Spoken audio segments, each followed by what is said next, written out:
sahabat Mozaik Keluarga Katolik, selamat berjumpa kembali dalam acara kesayangan kita bersama, Mozaik Keluarga Katolik, obrolan seputar keluarga. Mozaik Keluarga Katolik adalah program yang mengulas berbagai isu seputar kehidupan pada anak-anak, remaja, dewasa, hingga lansia, termasuk di dalamnya dinamika kehidupan berkeluarga. Program ini diharapkan dapat menambah wawasan para sahabat Mozaik Keluarga Katolik tentang dinamika yang terjadi dalam kehidupan di usia-usia tersebut. Pada kesempatan kali ini, saya Laurencia Lisa dan rekan saya Ursula Maurin dan Mia Syaneta. Apa kabarnya rekan Maurin dan rekan Syaneta? Ya, baik rekan Lisa. Apa kabar rekan Syaneta? Ya, kabar baik Maureen dan Lisa dan juga para sahabat Mozaik Keluarga Katolik yang terkasih.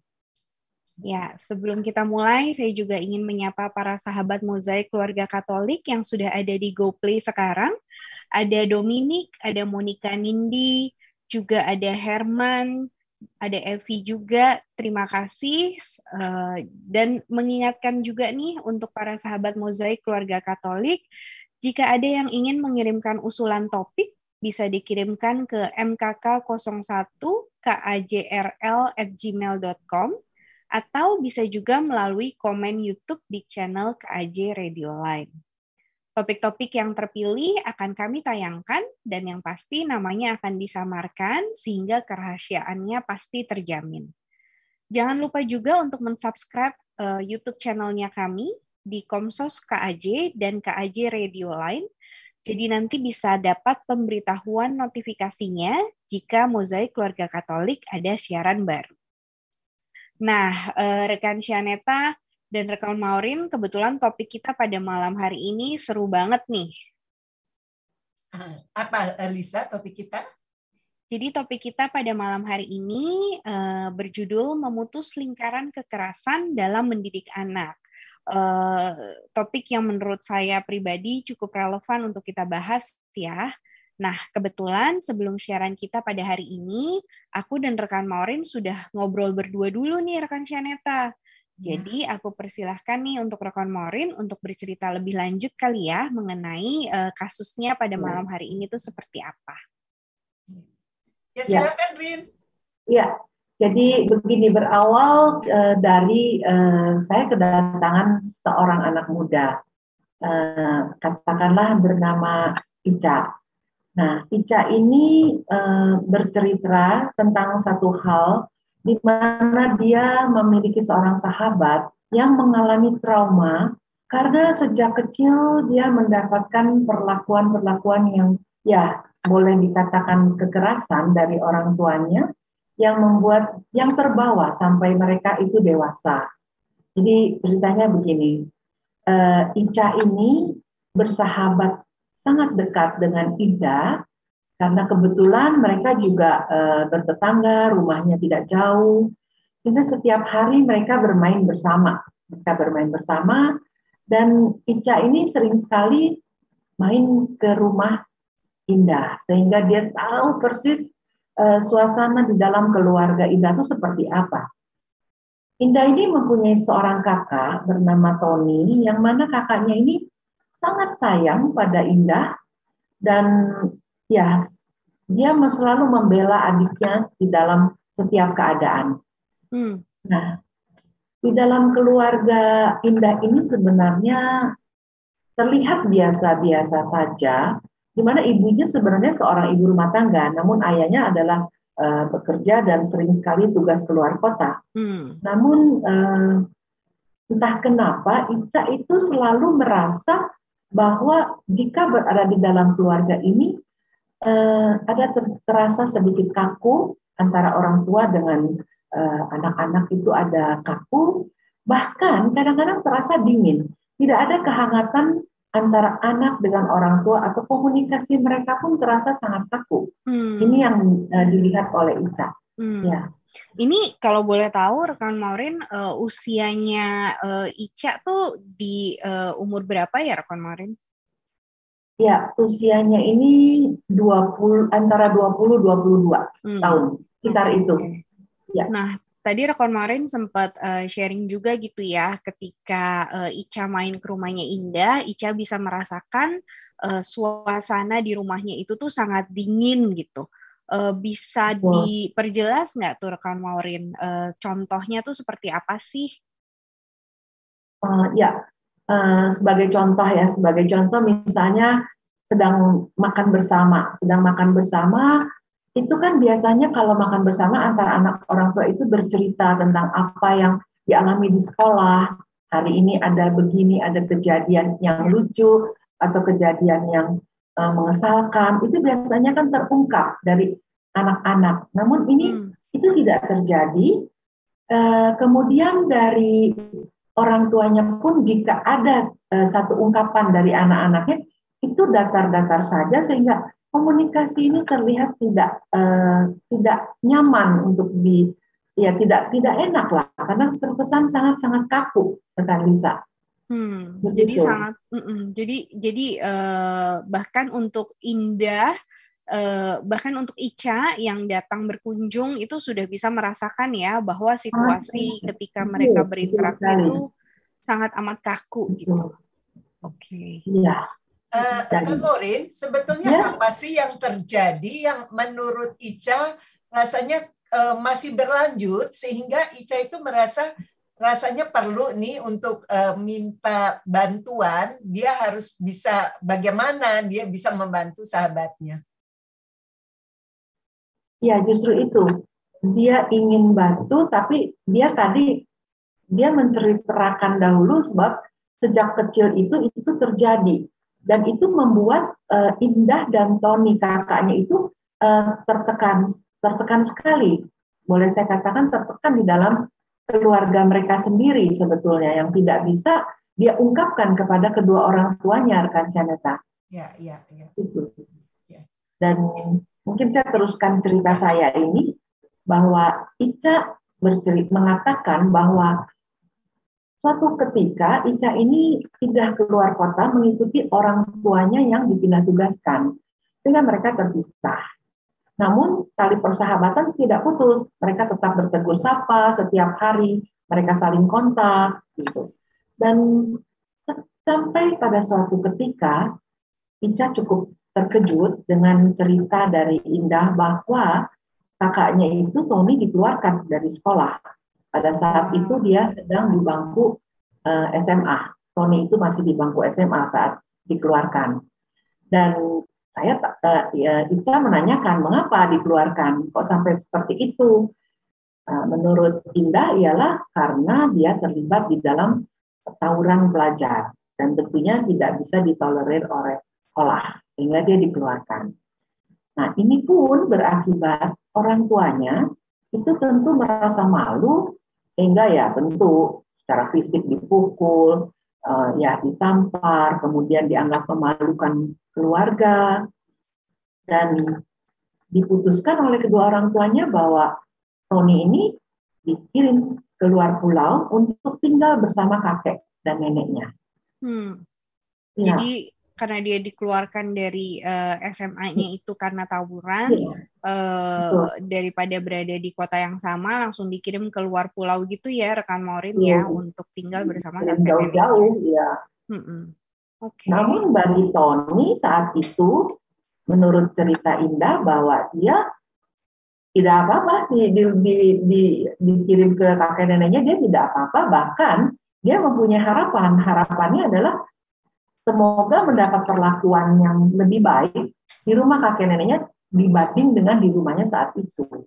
Sehingga dia punya harapan untuk mendapatkan kasih sayang dari kedua kakek neneknya. Dia semangat, dia ikuti semua dan dia memang pindah.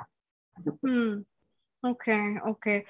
Jadi bukannya dia merasa sedih dan terpukul, malah sedikit merasa sedikit bersemangat gitu ya. Dan berharap-harap gitu karena dengan pindah dia pikir situasinya akan lebih baik ya rekan Maureen ya daripada dia stay di rumahnya. Betul. Lanjutannya, Rin? Ya.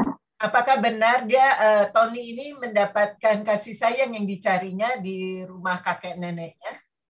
Nah, rekan Shaneta ini yang sangat disayangkan Yang terjadi adalah Tony tidak mendapatkan apa yang dia harap karena ternyata pola mendidik atau perlakuan dari kedua kakek dan neneknya ini tidak berbeda dengan apa yang dia dapat dari kedua orang tuanya. Sama saja, begitu kerasnya mereka memperlakukan Tony jika membuat kesalahan atau bersikap salah, itu pukulan itu sudah seperti rutinitas yang didapat oleh Tony. Kasihan sih memang. Itu yang terjadi kan Janeta. Ya. Nah. Kasihan. Lalu lanjutannya pasti ada kejadian apa lagi, Rin? Ya, hingga satu hari Ica mendapat telepon dari Indah, di mana waktu telepon itu dia langsung menangis, terseduh-seduh dan bercerita bahwa dia sangat sedih dan tentu saja terpukul karena Tony, kakaknya itu dijebloskan ke dalam penjara yang disebabkan karena terjerumus ke dalam dunia narkotika. Itu yang sangat-sangat memukul Indah. Namun ya anehnya Tony merasa di dalam penjara lebih nyaman daripada di rumah kakek neneknya atau di rumahnya sendiri dengan orang tuanya. Itu yang sangat-sangat membuat Indah terpukul sekali. Kak dan Janeta. Sampai segitunya ya, Rin ya. Sampai segitunya ya. Iya. Ini ceritanya cukup tragis ya rekan Janeta ya. Betapa anak sangat merindukan kasih sayang dari orang tuanya, sampai akhirnya dikirimkan ke rumah kakek neneknya pun dia masih berharap kasih sayang itu bisa dia dapatkan gitu. Tapi ternyata dia tidak dapat gitu. Nah, kalau dari rekan Janeta nih, ini kan kebetulan kita dapat ceritanya dari Ica ya, rekan Janeta yang merupakan temannya Indah. Jadi kalau dari rekan Janeta, gimana ya cara kita untuk menolong Ica supaya dia juga bisa membantu sahabatnya? Ya, pertama saya berterima kasih pada orang-orang seperti Ica yang punya empati dan punya kepedulian terhadap apa yang terjadi di sekitarnya. Dalam hal ini apa yang terjadi dan dialami oleh sahabatnya, si Indah tadi. Kita sangat membutuhkan orang-orang seperti Ica ini di dalam hidup bermasyarakat. Kenapa? Karena seringkali mereka yang terlibat di lingkaran kekerasan tadi, seringkali mereka itu nggak berdaya gitu loh, Lisa dan Maureen. Seringkali mereka itu seolah-olah sudah tergiring begitu saja dengan kondisi yang mereka alami dan kadang juga nggak berani untuk mencari pertolongan keluar. Ya, karena mereka merasa bahwa mereka di bawah kekuasaan dari orang tuanya maupun kakek neneknya. Jadi terima kasih sekali pada Ica dan coba sekarang kita bahas dulu. Oke.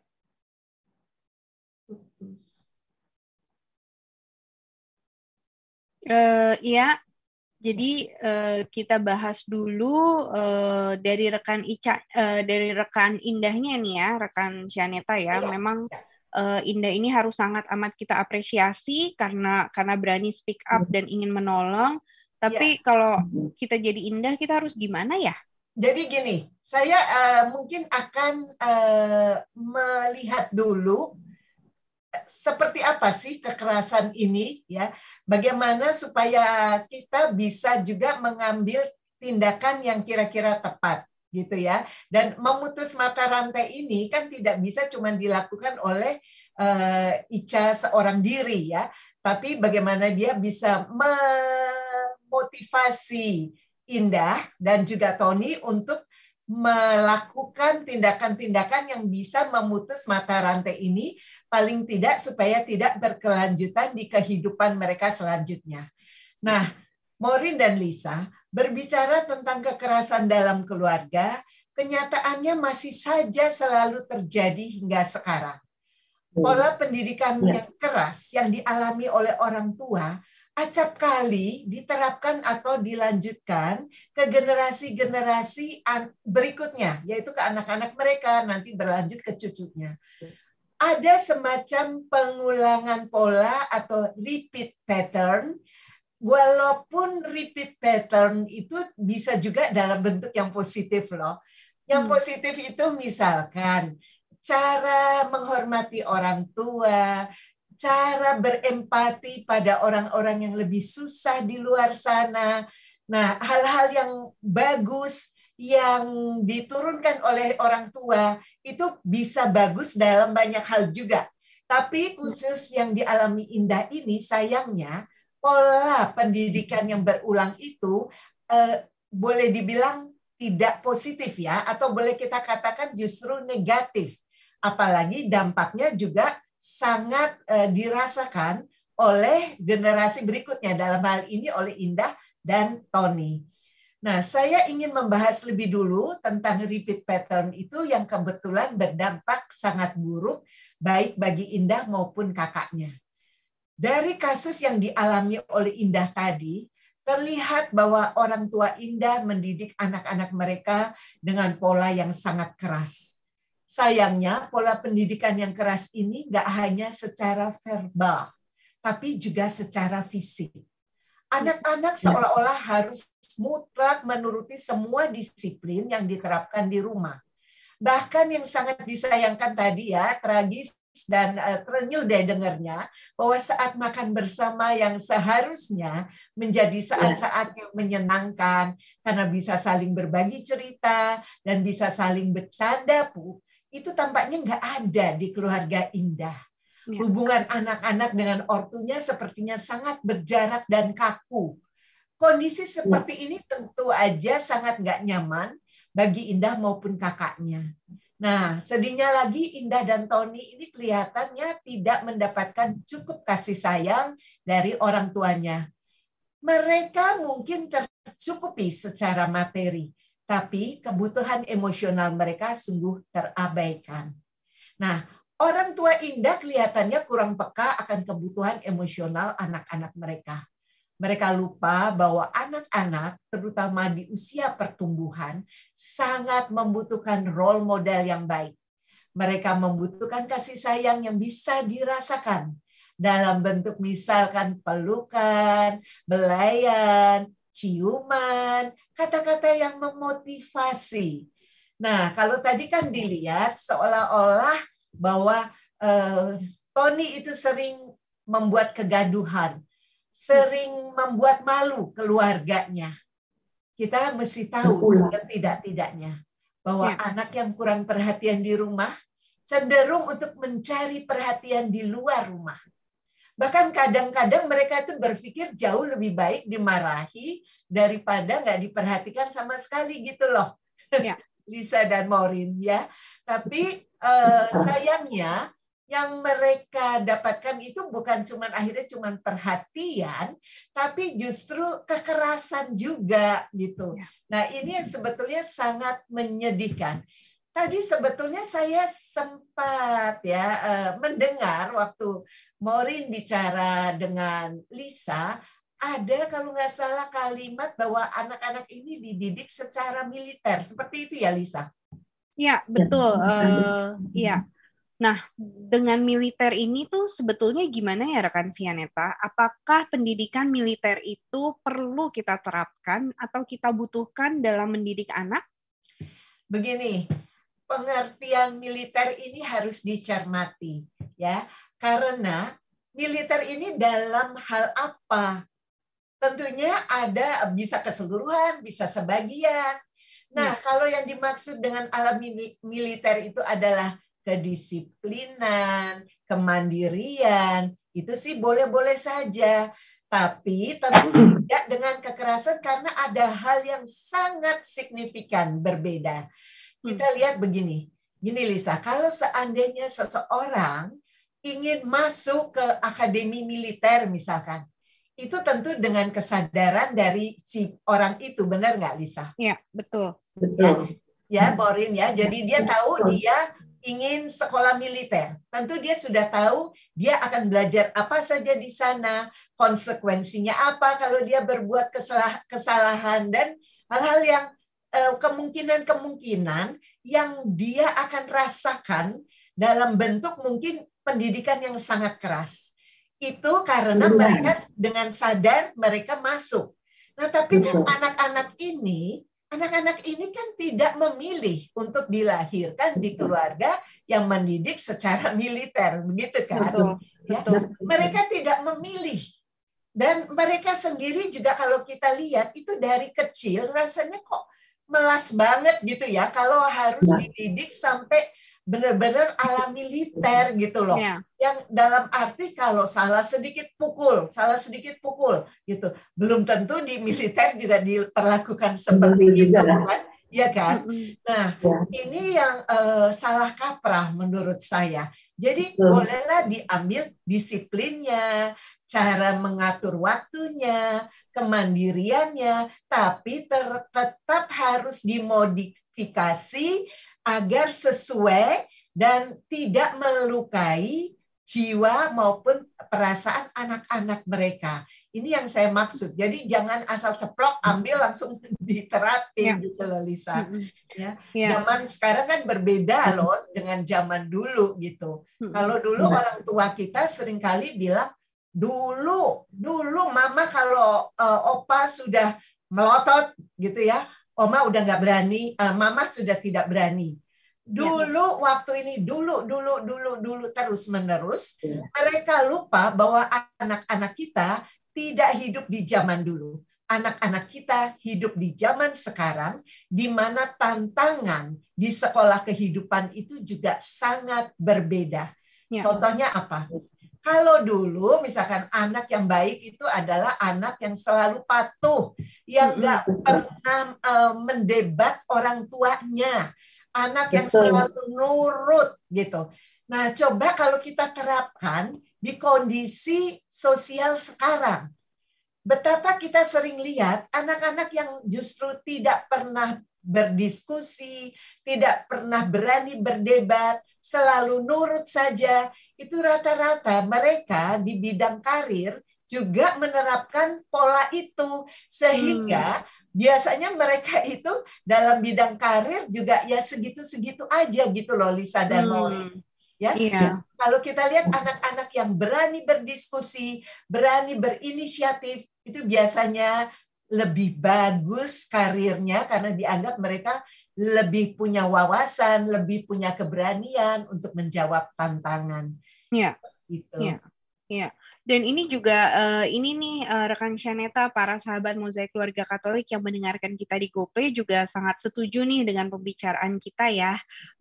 Ada dari Monica Nindi bahwa memang betul pasti ini berdampak trauma pada anak, dan juga dari Dominik juga KDRT ini ternyata masih banyak kejadiannya di mana-mana gitu ya. Nah, ada satu pertanyaan menarik juga nih rekan Shaneta dari Dominik. Sebetulnya apa sih batas kekerasan dari orang tua tuh ke anak? Karena saat ini banyak banget kekerasan yang dilakukan secara verbal, tapi mungkin orang tua ngerasanya selama tidak terjadi kekerasan fisik itu masih bisa ditolerir gitu.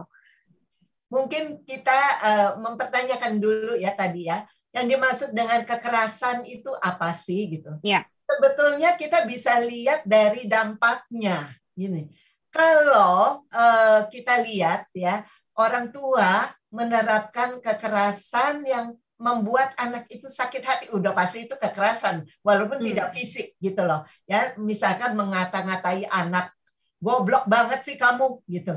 Ya, itu sudah merupakan kekerasan verbal. Itu sudah bisa dibilang kekerasan. Bedakan dengan ketegasan. Ketegasan dan kekerasan itu benar-benar dua hal yang berbeda.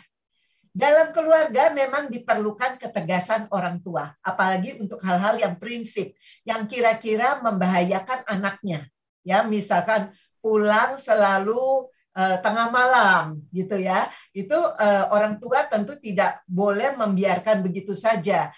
Tapi orang tua boleh tegas, tapi jangan melakukan kekerasan. Contohnya, misalkan, kamu boleh pergi, tapi jam berapa kamu harus pulang. Ya. Jadi jam segini kamu boleh pergi, tapi jam segini kamu harus pulang. Dan itu tidak boleh dilanggar, atau lain kali kamu tidak akan mama izinkan pergi. Itu ketegasan, dan saya rasa kalau itu disampaikan ke anak biasanya tidak akan sakit hati, benar nggak? Bisa. Bandingkan dengan, awas ya kalau kamu pulang telat ya, nggak bakal ya enak aja kamu nanti gini, harus tahu ya kamu konsekuensinya begini. Jangan salahkan ya kalau kamu dihukum begini. Itu sesuatu yang sudah menyakiti anak gitu loh. Terus apalagi kalau memang anaknya itu terlambat ya, lalu keluarlah segala macam umpatan dari orang tuanya. Nah itu sudah bisa dikatakan sebagai kekerasan, Lisa dan gitu. Iya. Tapi pertanyaan susulan nih rekan Shaneta. Terkadang kan orang tua itu juga punya batas kesabaran ya.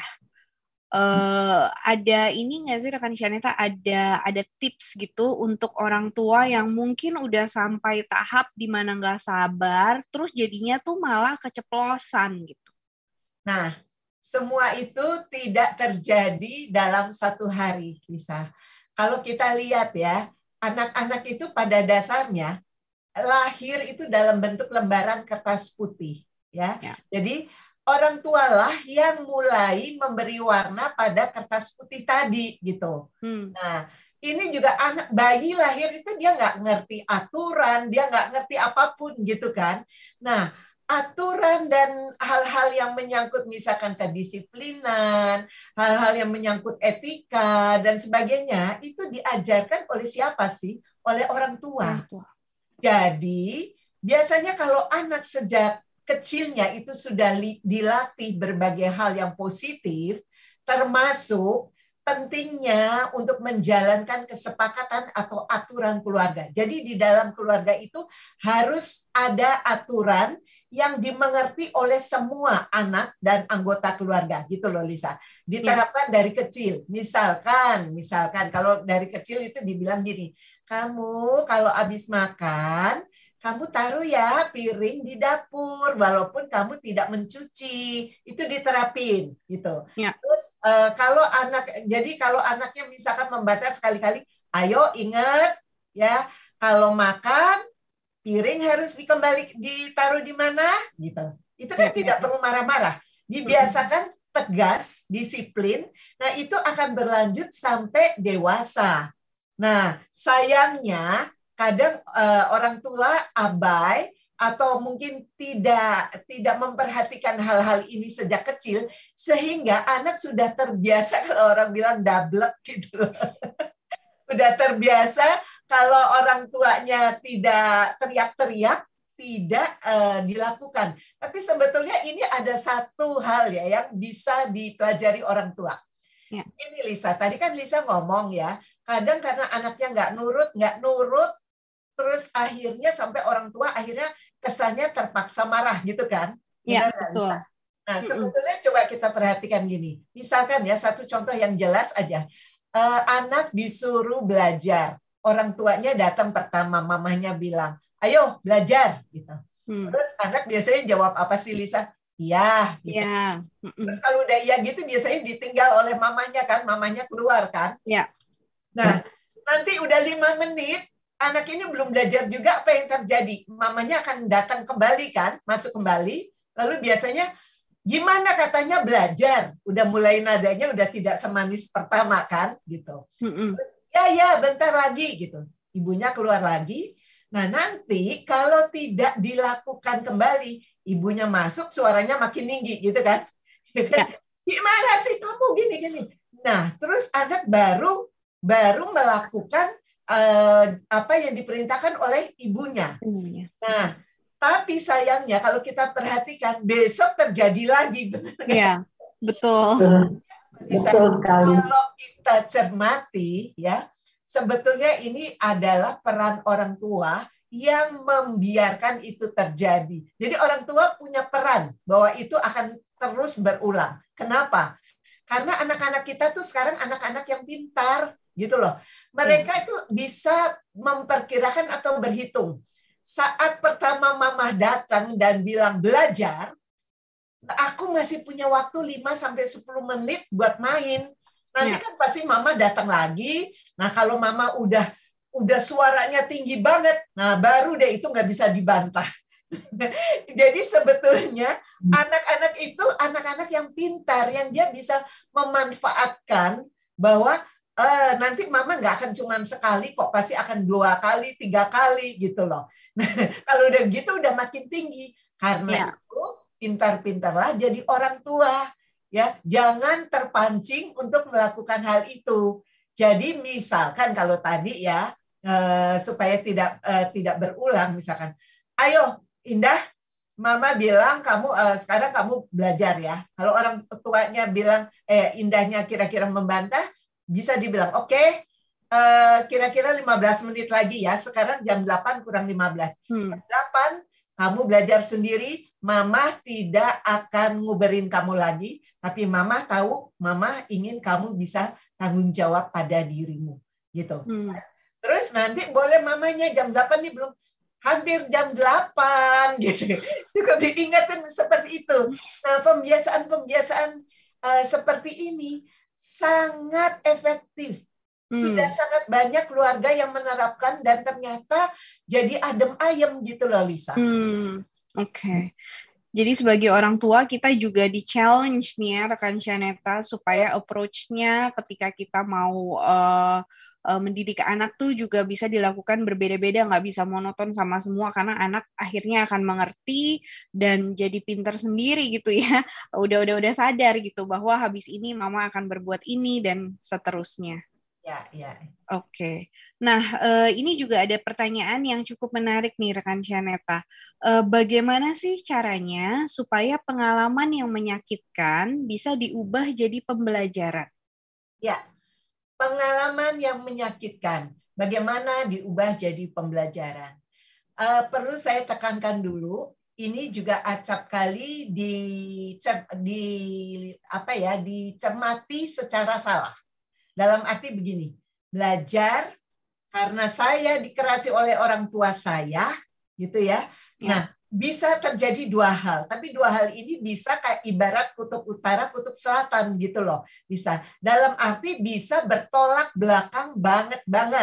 Jadi, satu contohnya yang ekstrim kanan dan ekstrim kiri ya bahasanya. Ekstrim kanan, karena saya diperlakukan begitu keras oleh orang tua saya, bahkan dengan kekerasan fisik, kalau saya punya anak nanti, saya nggak akan mukul anak saya. Saya nggak akan misalkan memarahi anak saya. Jadi akhirnya bukan lagi tegas, bukan lagi ini, tapi jadi lemah. Hanya karena trauma dia diperlakukan seperti itu, akhirnya anaknya justru terlalu dimanjakan. Nah, ini ekstrim yang salah. Gitu. Jadi aku ngerasa aku gimana dulu apa-apa dilarang. Jadi sekarang kalau aku punya anak semuanya diumbar, gitu loh. Anak mau apapun dituruti. Itu ekstrim yang salah. Jadi belajar tapi dalam konotasi salah. Nah, belajar dalam hal yang benar, misalkan, aku diperlakukan seperti itu dan rasanya sakit sekali. Oke, aku harus mencari cara bagaimana aku bisa tetap mendidik dengan baik, tapi tidak dengan cara yang menyakitkan.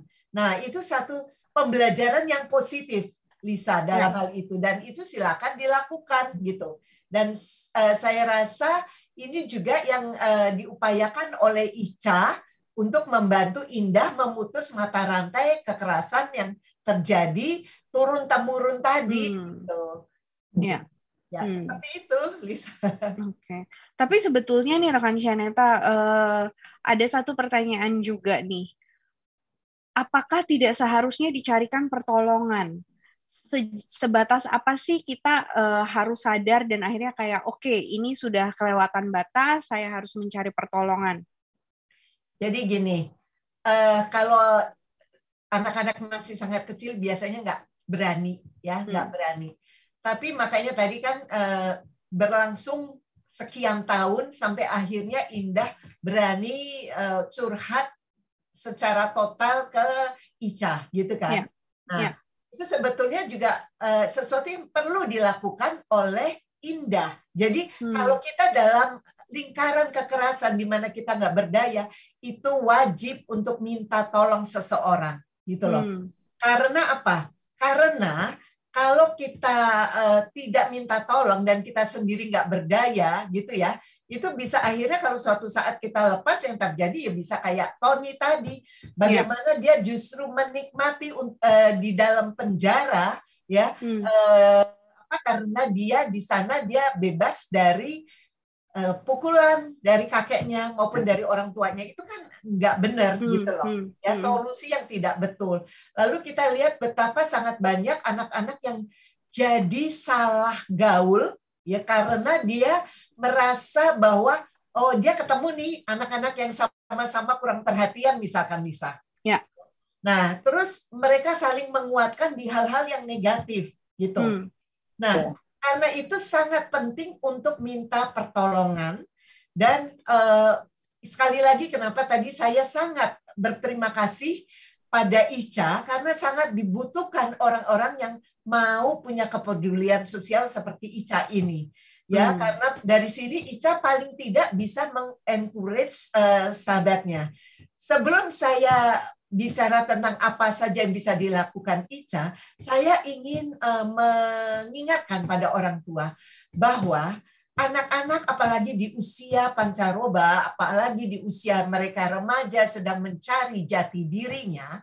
Nah, anak-anak itu adalah anak-anak yang gamang, ya, yang dia sedang belajar dan ingin tahu banyak hal. Kalau anak-anak ini tidak bisa cukup dekat dengan orang tuanya sebagai orang-orang di lingkaran pertama, dan mereka tidak bebas untuk diskusi, tidak bebas untuk mengeluh, borong-borong ngeluh, gitu loh. Kalau baru ngomong sedikit aja, kadang orang tua lebih percaya pada omongan orang lain tentang anaknya, gitu kan? Nah, itu parah sekali. Nah, kalau anak merasa tidak bisa dekat pada orang tuanya, yang dikhawatirkan adalah anak akan mencari seseorang lain di luar sana yang belum tentu bisa kita percaya, gitu loh. Nah, kalau ketemu orang yang benar, ya bisa dinasehati. Tapi kalau dia ketemu orang yang rusak, gimana? Ketemu orang yang benar-benar juga selalu di lingkaran yang negatif, itu bagaimana, gitu. Makanya hati-hati sebagai orang tua, kalau kita tidak punya telinga untuk anak kita, kita akan mencari telinga lain di luar sana. Nah, saya lanjutnya, kira-kira apa yang bisa dilakukan oleh Ica, ya, Maureen dan Lisa. Nah, Ica sebaiknya membantu sebagai sahabat yang mensupport mental Indah untuk berani memutus pola pendidikan yang keras tersebut. Jadi, dia berani mengatakan, Indah, kamu jangan khawatir, aku ada untuk kamu, aku akan bantu kamu keluar dari sini. Nah, bagaimana keluarnya? Ya tentu saja, misalkan dengan bertambahnya usia, kan si Indah harus kerja, gitu kan.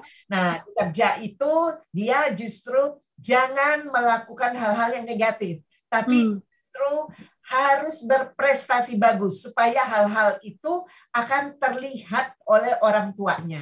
Gitu loh. Nah, hal yang penting, kekerasan yang dilakukan oleh orang tua jangan dilawan dengan kekerasan. Jangan dilawan. Nah, terus sebaiknya Ica juga terus memotivasi Indah bahwa kekurangan atau hal-hal negatif yang dialami di dalam keluarga hendaknya tidak membuat kita menjadi pribadi yang negatif. Jadi jangan lari ke narkoba, ke pergaulan bebas, dan lain-lainnya. Jadi kita kalau dengar ya, kalau ada pengalaman yang buruk atau hal-hal buruk yang kita hadapi, itu kita punya pilihan dua. To make it bitter atau better for us. Pernah dengar ya itu ya. Jadi apakah akan menjadikan kita lebih buruk ya, atau justru menjadikan kita menjadi pribadi yang lebih baik. Nah, pilihlah untuk menjadi pribadi yang lebih baik. Nah, jadi kekerasan orang tua itu jangan dilawan dengan kekerasan. Tapi cobalah, walaupun tidak mudah, tapi misalkan kekerasan orang tuanya itu jangan dilawan dengan kekerasan juga. Nah, Memotivasi Indah ini penting agar bisa membuktikan keberhasilannya dalam hidup. Jaga jarak boleh, tapi tetap harus menghormati orang tuanya. Gitu. Ya. Lalu sebaiknya Indah memberikan bukti nyata daripada sekedar mendebat orang tuanya. Dan kalau Indah mau belajar dari kesalahan orang tuanya, tapi dia tidak membalas dengan kekerasan, dia justru melakukan banyak hal yang positif, apalagi di usia dia mulai bekerja. Dan kalau itu dihargai oleh orang luar, saya rasa mungkin kemungkinan besar perlakuan orang tua juga akan berbeda karena mereka merasa bahwa Indah tidak mempermalukan mereka, tapi justru memberikan kebanggaan gitu. Jadi jangan menjauh dalam arti benar-benar udah putus hubungan ya. Kalau selama masih memungkinkan ya. Kalau dalam hal yang sudah membahayakan jiwa, tentu beda lagi ya solusinya. Ya, betul. Ya, jadi itu kita harus melihat sebisa mungkin memperbaiki hubungan yang ada seperti itu. Dan betul-betul harus ini ya rekan Shaneta ya, kita tidak bisa berpikir negatif juga gitu ketika orang tua berpikir memperlakukan kita dengan kekerasan, justru kita malah harus tetap semangat supaya kita bisa membuktikan kepada orang tua bahwa kita juga bisa sukses gitu ya. Iya. Jadi anggapan misalkan kamu bodoh, kalau kamu dikatain begitu, justru belajarlah benar-benar supaya nilai itu bagus gitu loh. Jadi pakailah itu hal yang negatif harus jadikan itu sebagai cambuk untuk membuat kita membuktikan. Jadi apapun omongan orang itu akan terbantahkan dengan kita melakukan sesuatu yang positif sifatnya. Dan itu sekaligus memutus mata rantai loh nantinya karena dengan kesuksesan itu dan tadi pengalaman tidak enaknya diperlakukan seperti itu, Indah dan Tony diharapkan bisa membentuk generasi baru yang lebih bahagia gitu loh. Yang menarik sekali ya. Iya, menarik sekali rekan Shaneta. Nah, dengan pembicaraan kita pada malam hari ini yang sangat semoga menginspirasi juga para sahabat keluarga Katolik ya, rekan Shaneta dan Maureen. Kalau kesimpulannya tuh sebetulnya apa sih rekan Shaneta? Ya, kalau kita ingin menyimpulkan dari perbincangan kita ini, masa kecil dan masa pertumbuhan anak-anak kita itu adalah masa yang nggak bisa kita ulang. Semua yang anak-anak kita alami di masa-masa kecil mereka akan membentuk mereka menjadi pribadi yang sedikit banyak akan dipengaruhi oleh cara kita memperlakukan mereka. Ya, jadi itu hati-hati banget gitu loh. Anak kita mau jadi pribadi yang bagus, itu harus kita yang membentuknya kembali. Karena anak-anak lahir ibarat lembaran kertas putih. Lalu banyak alasan mengapa orang tua harus bersikap keras pada anak-anaknya. Antara lain kalau kita tanya semuanya itu sebenarnya untuk kebaikan si anak. Tentu saja kita percaya bahwa semua yang dilakukan itu untuk kebaikan si anak. Tapi yang perlu dikaji ulang adalah caranya. Ya, jadi bukan nilai yang ingin ditanamkan, tapi cara menanamnya. Nah, para orang tua, ini ada hal yang penting. Saat Anda ditanya, misalkan ya, Anda ditanya, apakah Anda ingin anak Anda bahagia? Nah, kalau kita tanya hal itu pada orang tua, biasanya jawabannya apa ya, Lisa? Ingin bahagia pastinya ya, rekan Shaneta. Jadi jawabannya pasti ya, benar nggak? Jadi orang tua, apakah Anda ingin anak Anda bahagia? Jawabannya pasti ya. Sekarang cobalah menanyakan pertanyaan yang sama pada anak-anak kita. Anak-anak, apakah selama ini kalian bahagia? Jawabannya bisa kita lihat dalam keseharian mereka. Apakah mereka jadi anak yang ceria?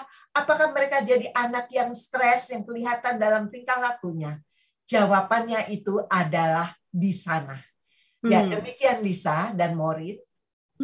Jadi para orang tua juga bisa bertanya nih pada anak-anaknya sekarang sebagai bahan refleksi juga ya, rekan Shaneta dan Maureen, apakah anak-anak bahagia?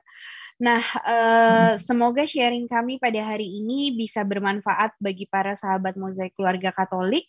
Saya juga ingin mengucapkan terima kasih atas stiker-stiker yang dikirimkan di GoPlay dan juga pertanyaan-pertanyaan serta atensinya selama kami siaran pada hari ini.